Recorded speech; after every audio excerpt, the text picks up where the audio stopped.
respectful. So Paimon if we called her by her Adeptus name instead. Her Adeptus name? Why, pray tell, would Shenhe have an Adeptus name? Don't all Adepti have a special title they go by? On this latter point, you are correct. However, Shenhe is human. Oh, right. Wait, what? Paimon neither! This is a real surprise! Do you mean to say that she presents differently from ordinary human beings? Well, to start with, her problem-solving methods are extremely direct. Ah, yes. She was like this all those years ago when one first met her. In this respect, she has not changed. One first found Shenhe by chance in a cave. One was passing by and sensed the presence of a god's remains. Being of an ever-vigilant disposition, one entered immediately to inspect the scene.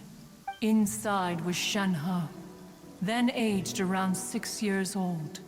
In her hand, she held a dagger with which she was confronting a monster that was the god's remains incarnate.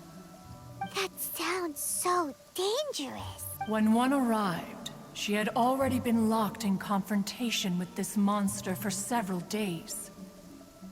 Most both physically and mentally, and are highly reliant on their parents for survival.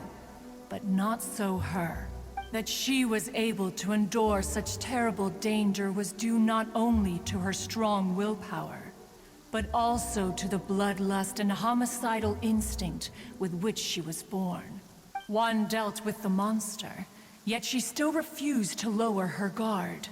She even pointed her dagger in one's direction and remained ready to strike. Only after she was satisfied that one had no intention to cause her harm did she finally relent.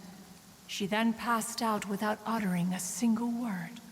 In other words, if you hadn't passed by that day, Shenhe might have... Not necessarily. Upon one's arrival, one could sense that the god's wrath was gradually receding. Even had the stalemate continued, one suspects that Shenhe may have still emerged the victor of the confrontation. That's still so dangerous, though! Why was a tiny little kid battling against the wrath of a god in the first place? Alas, the mortal world is rife with suffering of every kind. And she had experienced her fair share of this, even at a tender age. Seeing that she was homeless, one decided to adopt her. Indeed, it is one to whom she refers. Shenhe has an extraordinary constitution adapted to practicing the Adepti arts. All the Adepti cherished her talents, and so we were willing to train her. However, her homicidal urges did not subside with age. Rather, they grew stronger day by day. Mooncarver once performed a divination for her. He declared that her fate is to bear the curse of calamity. Consumed by malevolent energy, she is prone to bring harm to those around her. Such is the magnitude of the danger this poses, that her soul must be bound with red ropes to keep her homicidal instinct at bay. The red ropes have indeed served to keep her calmer and more content. They also seem to have rendered her somewhat inexpressive. Perhaps the red ropes are so powerful that they have suppressed some of her other emotions as well.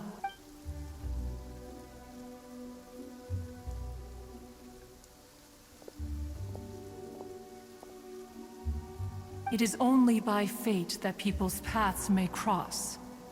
Now that Shenhe's path has crossed with yours, please be sure to treasure the gift that fate has given you, and take good care of her. Oh, now Paimon gets it. You came out here to check up on Shenhe because you were worried about her, didn't you? Huh. You dare draw such a facile conclusion on the nature of one's present excursion? Incorrect. The truth is that while Liyue Harbor may seem peaceful today, danger is always lurking in the shadows. Ningguang once made a bold assertion that this is to be the era of the contract between Liyue and the humans. Well, one is most curious to observe how she will respond to the coming storm. If she handles it admirably, one is willing to be a witness to her achievements. But if she does not, the Adepti shall not hesitate to seize control. Let us conclude our conversation here for today. One has occupied enough of your time, and night is approaching. Be sure to get ample rest.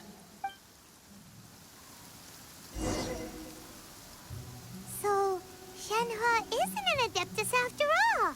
She just grew up around the Adepti. Oh, no wonder she doesn't like being treated as an Adeptus. Having everyone falling over themselves to show their respect all the time must be kind of hard to deal with.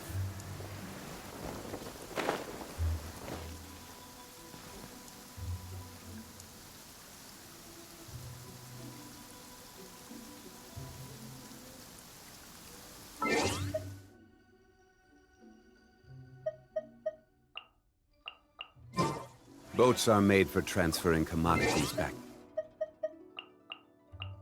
and forth.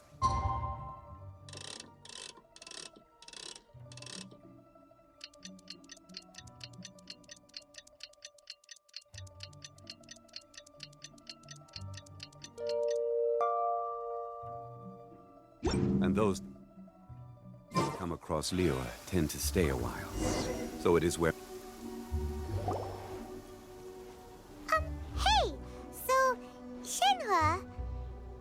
Master has relayed my situation to you, I take it. Oh? How did you know? I'd intended to wait until you came back before going to sleep, but I didn't hear you come in. I was worried that something may have happened to you, so I went outside to check and caught sight of my master. On top of this, you have been acting very strangely around me this morning, causing me to suspect that my master must have told you everything about me. After all, Master is... very talkative. Sorry, Shenhua. Paimon had you down as an Adeptus this whole time, but it turns out Paimon was wrong. It's okay.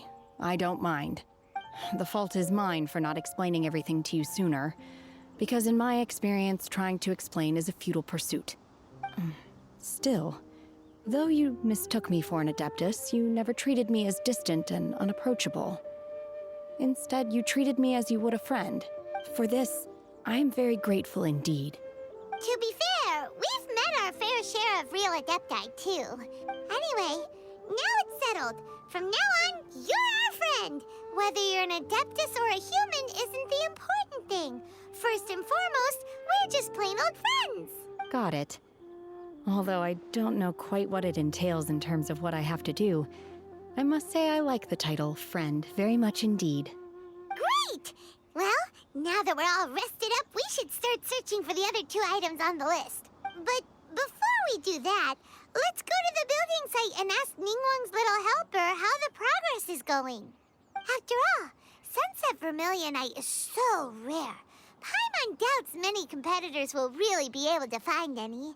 If it turns out some of them have given up already, we'll be able to take things a little more slowly. Oh, and another thing. We bought some grilled chicken drumsticks on the way back last night. There was a place just outside. Here's one for you, Shenhua. Try it! They're so good. I concur. It has a rich flavor, far more agreeable than those I've cooked for myself in the wilderness in the past.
Baisha, are you okay? Did you fall asleep standing up? Look! Look who's back! You even have enough time for leisure? It seems you three are a suitable replacement for me after all. Not at all. We've been working for too long. If we didn't take a break... We wouldn't have survived long enough to see you again, Miss Ganyu. Miss Ganyu, we've missed you. That's so kind of you all, given we've only met once. We've been praying day and night for you to return and take over your duties again. To us, you're like an adeptus coming down to the human world to save all life.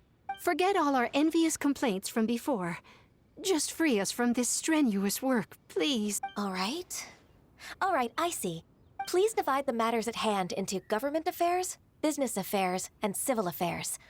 Mark out the tasks that haven't been started, and those that are in progress. I'll take care of the rest. Of course. We'll do it right away. Oh, finally. We're saved. Yes. There's one more thing. I'd like to earnestly thank you, Traveler. If it weren't for your companionship, I would still be embroiled in my inner conflict right now.